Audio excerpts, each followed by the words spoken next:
Wapenzi watazamaji, karibu tena katika Rogers Kakasungura YouTube channel. You know, sometimes I wonder what Kenyans smoke nowadays. You saw recently, a man just came behind a reporter. Reporter alikuwa kabisa na interview watu, alafu naona password. And the person became that popular up to date. Now, the third president of the Republic of Kenya, that is Mwai Kibaki. By the way, anaitwa Emilio, I don't know if you knew. Alikufa. And you've seen some theatrics playing around that funeral, around that death. You know, Kenyans were saying that we need all presidents who are alive. Of course, Uhuru Kenyatta is the only remaining president. Wakasema, hii tabia ya kuona president wakati wamekufa ikome. Let Uhuru Kenyatta atoke huko hata Uhuru Highway, aketishwe chini. We line up Kenyans to see him.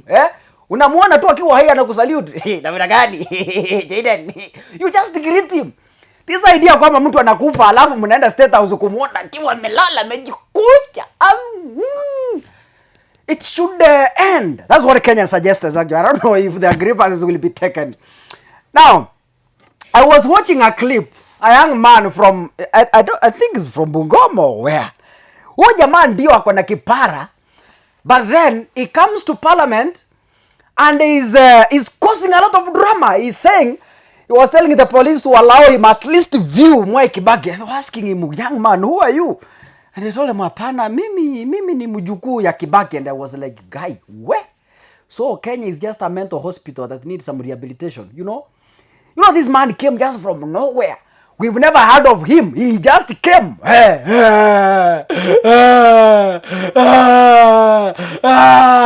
He was making all manner of theatrics. And he wants to see Mwai Kibaki. He wants to see the body of Mwai Kibaki.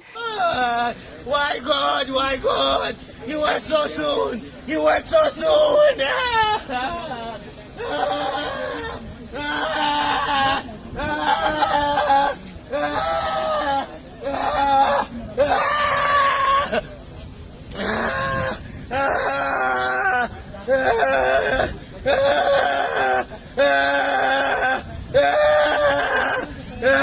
Not the real name.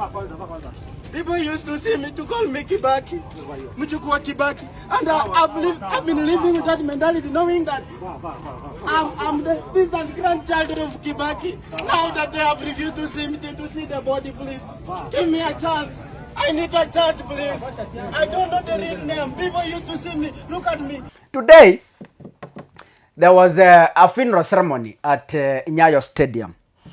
And this guy was being interviewed yesterday, and he clearly said he will borrow fare, sababu alisema alivutwa kazi, of course, kwa sababu he came to parliament kuona his grandfather, so he spent part of the day there, and when he went back to work, akaambiwa, young man, wewe unatoka hapa, unaenda kulia publicly, at sijui nini, so akavutwa kazi. That is according to him.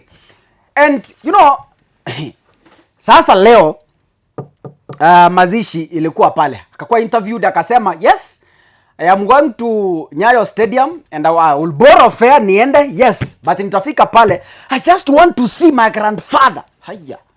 And you know, 7 years ago, people were calling me at, mimi ni mjukuu wa Mwai Kibaki. So, ati wakaanza kuniita hivyo tu na mimi nikafikiria tu ni grandson wa Mwai Kibaki.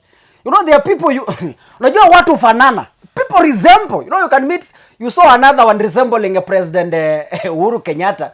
And then people were telling him, no, Kenyatta's father must have walked somewhere. Young man, you should go and test the DNA and know, Uhuru Kenyatta baba yake ni kama alitembea mahali. Haya. So the young man said, okay, 7 years ago nikitembea kwa street ya town, people were telling me, hii kipara uko nayo, na hii uso yako vile konono kiasi hivi, you resemble Mwai Kibaki. So, at some point you could be Kibaki's grandson. So just find out. Now, the young man dressed well, akaweka t-shirt ya white, akavaa kajaketi kake, akaandika speech, I saw around 3 papers. The young man went, akatembea na ujasiri.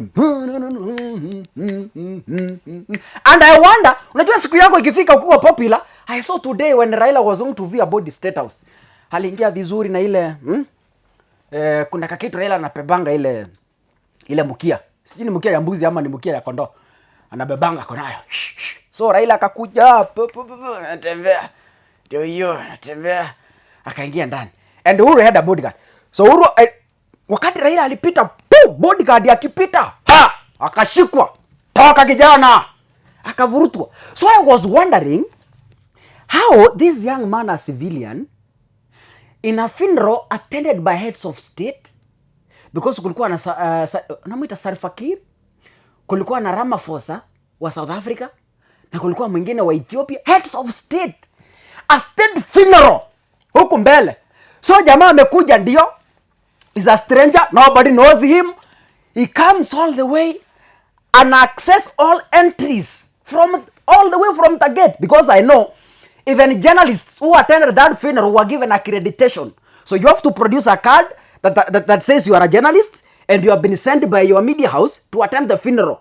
So I want to believe, although it was open to Kenyans, but then accessing a podium, mahali kulikuwa na heads of state, such a very sensitive area, you must be somebody who is known and accredited. So the young man comes in with papers. And I don't know, sijui bangi Kenya wanavutanga inapandwa wapi. Sijui ni Uganda, Tanzania, South Africa.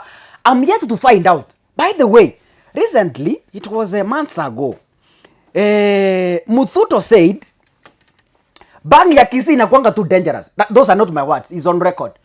Akasema, bangi ya Kisii is historic and it's more dangerous than any other bang in Africa.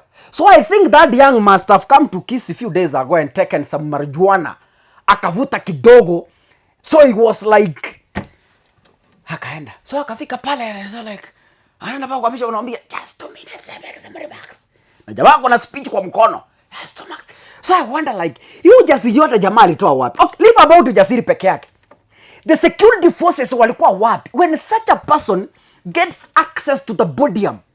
And I was like, okay, kumbe Mungu wako, ile siku Mungu anataka kukubariki na kukua popular, hata polisi kumbe hawezi zuianga hiki kitu.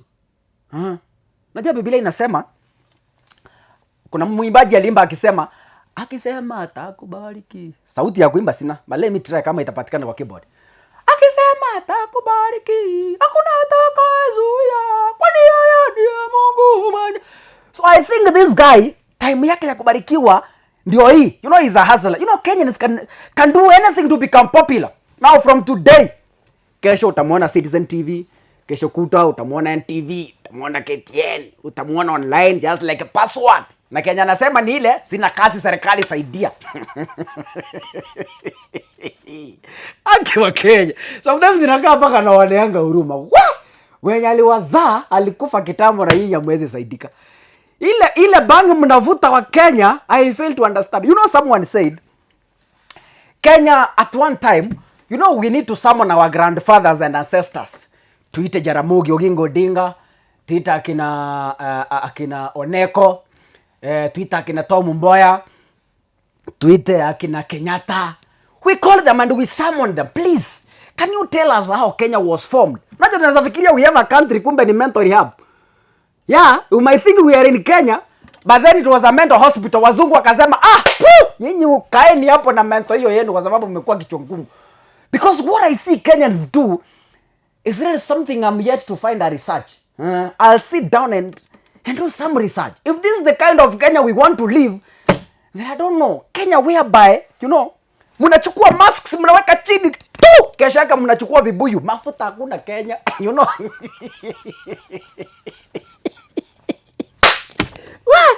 Wacha Mungu atusamee. Yani, you know, I was like, okay, masks serikali imekataa. Haya, kila mtu akasema, okay, toa, weka chini. Kesho yake, kibuyu moja yenye ilikuwa inauzwa 90, unauziwa 350. Ni nini? Hakuna mafuta Kenya. That is the Kenya we live in. Wakisema leo, unajua in Kenya, unaweza amuka, somebody said, let me sleep as early as 7 p.m. in the evening. You never know. Inaweza fika saa 4 upate Uhuru amepandisha bei ya usingizi. And that is the Kenya we live in. Yes. You might sleep, yes, but kesho asubuhi as you wake up. Unajua kuna wale tunamkanga 5, kuna wale tunamkanga saa 9. Kama Kisii tunamkanga saa 8 kidogo, tunaenda mbio kidogo alafu tunarudi. So, siku moja you might You might wake up unafika nje na guy. Okay, haya. Kumbe wa Kenya waliama kitambo. Unatafuta mama yako hakuna. Tafuta baba yako hakuna. Unatafuta unga umeambiwa ilipotea. That is Kenya. Expect anything. But anyway, I hope and pray the young man is fine because the bishop told the security police is one of us, is a Kenyan who is mourning the president and who is bitter. So, I think the police will handle him with a lot of care. But then, police were president. Ndugu yangu. Najua, tulikuwa hapa Ekarenyo miaka imepita. And William Ruto was visiting Kisii. So, kuna mtu mmoja na kierere na kamera yake ndio alishikwa mahali alirushwa, tulienda kutafuta tukapata jamaa ametulia na anaomba maji ya kukunywa. So I want to believe the young man is fine na ako sawa, hajafinywa mahali mbaya, ako sawa. And tomorrow we will meet him atupatie testimony. But then young man, you will be in history books. Because if you could have got hold of that mic, I just want to think, and this guy was kind enough, akaendea bitch. Angeshika ile mic hivi. What? Mngetambua. Historia ingeandikwa Kenya, my friend. It wasn't a joke. So we believe young man, wherever you are fine. But then niliona pictures za nation mahali. Ameshikwa hapa, mwingine hapa. Kina ameshika trouser. So I believe wherever you are fine. But then you will live to tell testimonies. I wish you the very best. Keep subscribing. It's Rogers Kakasungura. But then I wish to know on the comment section. Nataka tu kujua. Ile bangi wa Kenya wanavuta mahali inauzwa. Na there is a possibility ni bangi ya Kisii. So let's all find out. Tujue. Kenya is not okay. Iko kitu iko wrong. Maybe ni uchumi umetusukuma sana. Maybe ni mafuta imepanda bei. Maybe ni stress ya wa Kenya. I don't know. But then keep subscribing. See you in the next video, ladies and gentlemen.